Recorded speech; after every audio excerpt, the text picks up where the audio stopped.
May tanong sa akin, "Good day po sir, hingi lang po ako ng payo sir. Ako po ay haharap naman sa utang ko sir.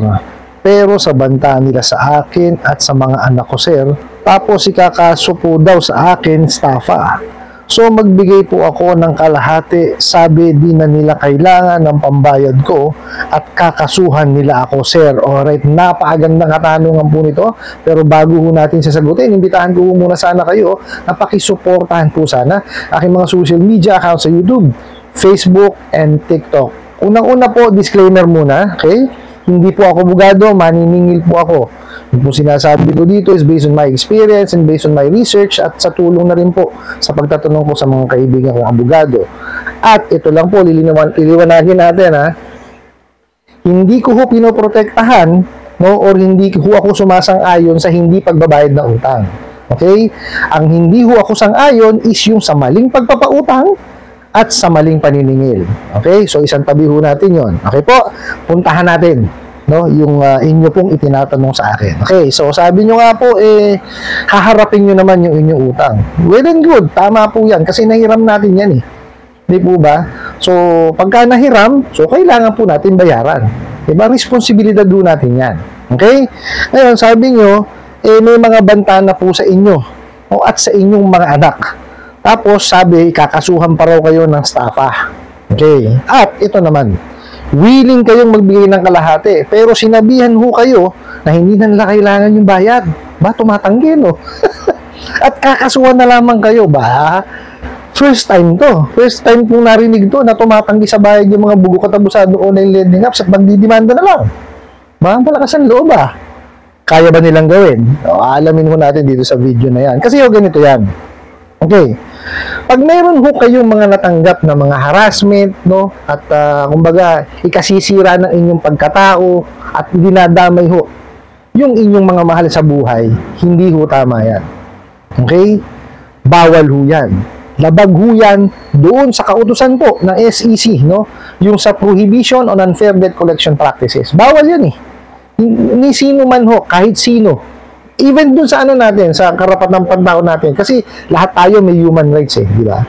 Bawal ho lapas tanganin, no? Ang isang tao. No, regardless yan kung totoo ba yan o hindi. Hindi mo dapat sinisiraan yan. Di ba? Kagaya itong mga bugok na to. Ano ho nahiram ninyo? Di po ba pera? O, pag pera ang nahiram, dapat ang sinisingil pera.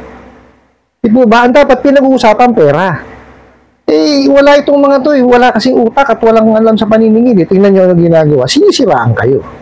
Diba? Kasi sa ganung pamamaraan po nila, no, meron silang ibang mga nagogoyo at merong natatrap dyan. No? Ang nangyayari, nakakagawa tuloy, no, yung ibang mga kliyente nila ng mga hakbang or ng mga pamamaraan na hindi dapat ginagawa. Kagaya po nung tapal system. Ayan. Diba? Talaga mangungutang para mabayaran ngayon. Ano nangyayari? Nababaon po sa utang.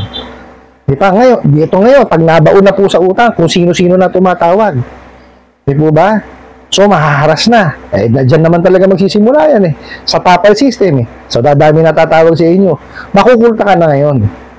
Pag nakulta ka na, marami ka nang isipin, diba? Gagawa ka na naman ng bagay na hindi mo naman dapat gawin. Yan po yung, pagsang-ayon or pag-contact dun sa mga buraburagang na yan. O, yan na. Hindi po ba?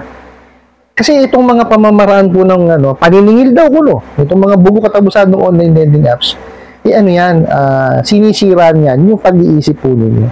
No? Isa po itong bagay na to, kaya tayo gumawa ng ganitong mga content, is because gusto ho nating makatulong na maibsan, no, yung pag-iisip ng sobra, no? Doon sa mga stress na ibinibigay sa inyo nitong mga bugo katabusadong online lending apps. Okay? So, sinabi nga nila, di ba? Kakasuhan na lang kayo, ayaw tanggapin yung bayad nyo. Ito ho ang gawin po ninyo. Okay?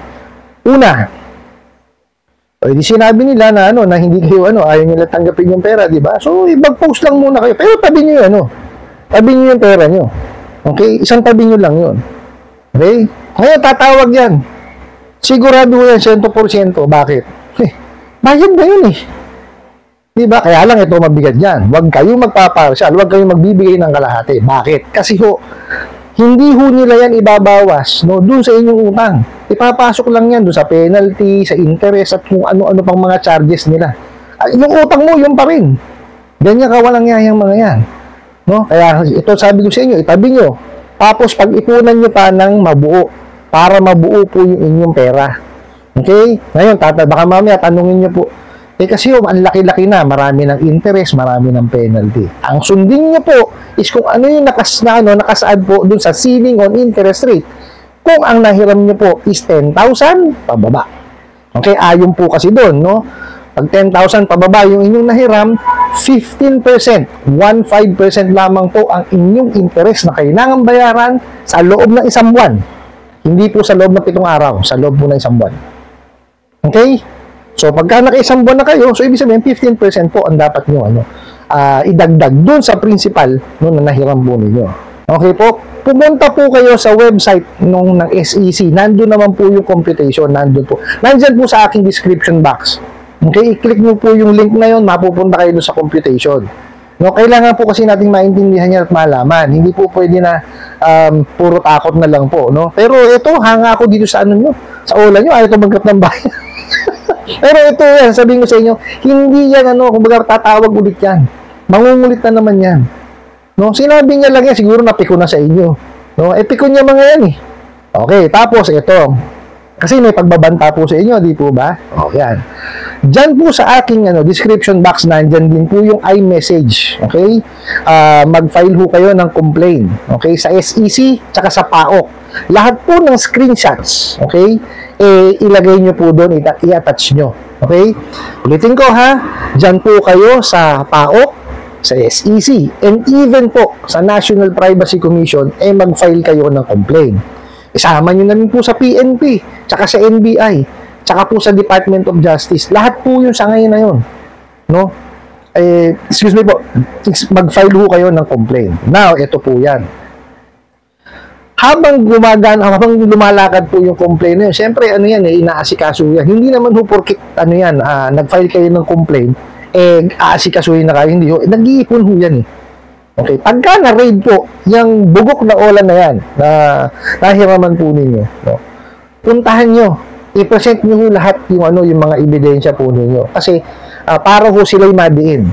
Kasi, ito yan ha, nag-file kayo ng complaint online. Pag nakakita ng probable cause yan, maglalabas po ng warrant.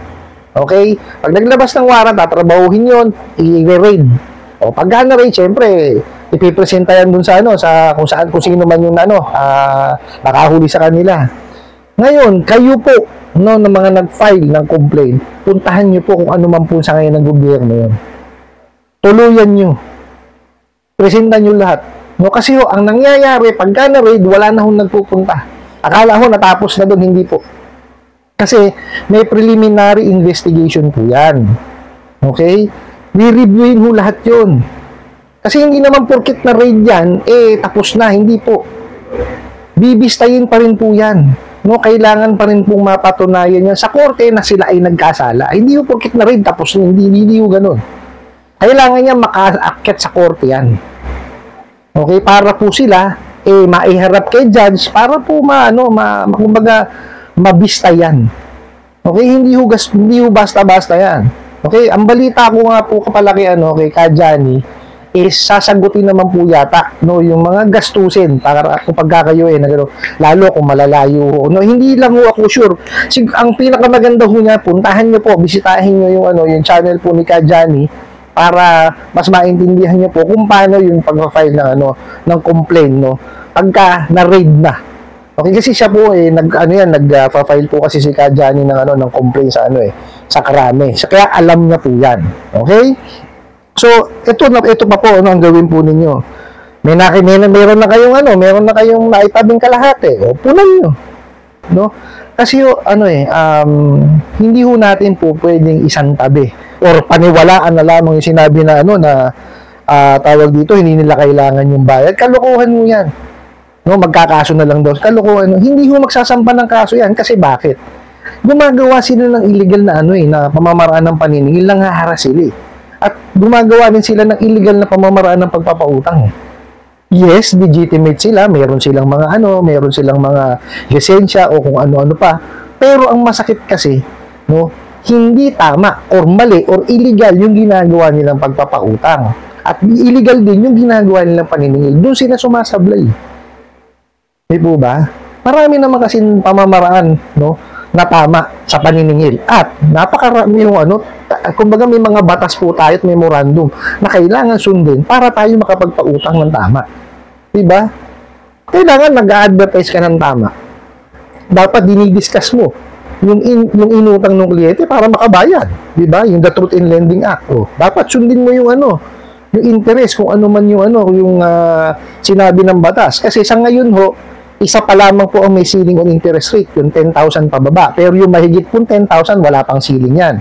Pero pinag-utos na po ni Senator Raffy Tulfo sa BSP, nagawa nila ng paraan kung paano man kumbaga magkakaroon ng ceiling din yung 10,000 pataas na na utang. So antayin na lamang po natin. Pero sa ngayon kasi, yung pa lang po yung 10,000 pababa. Sana po kumbaga naibigay ko ng tama yung dapat yung malaman doon sa kung alin lang po yung make up. Okay po? Kasi yun nga napakarami hong batas yan tsaka memorandum, ba't hindi na sinusunod?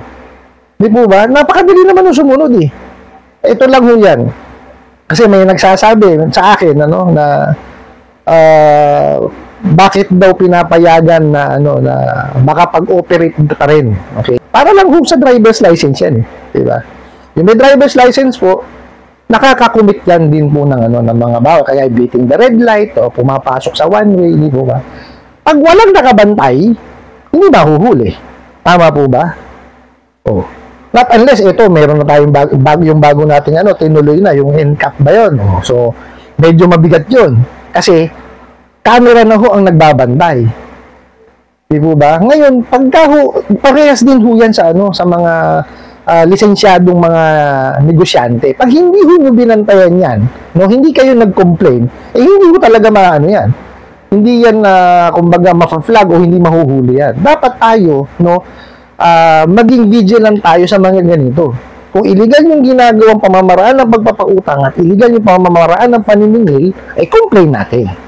Kasi hindi yan basta-basta na kumbaga sila pupunta. Ang dami lending tsaka financing Di po ba? Hindi nila kaya bantayan isa-isa yan.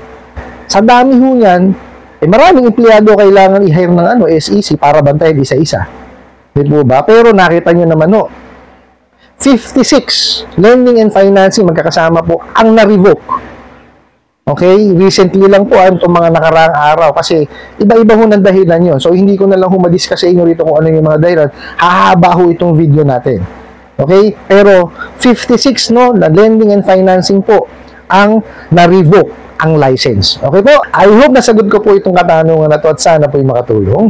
Maraming salamat po sa inyong walang sawang pagsuporta at panonood sa aking mga videos.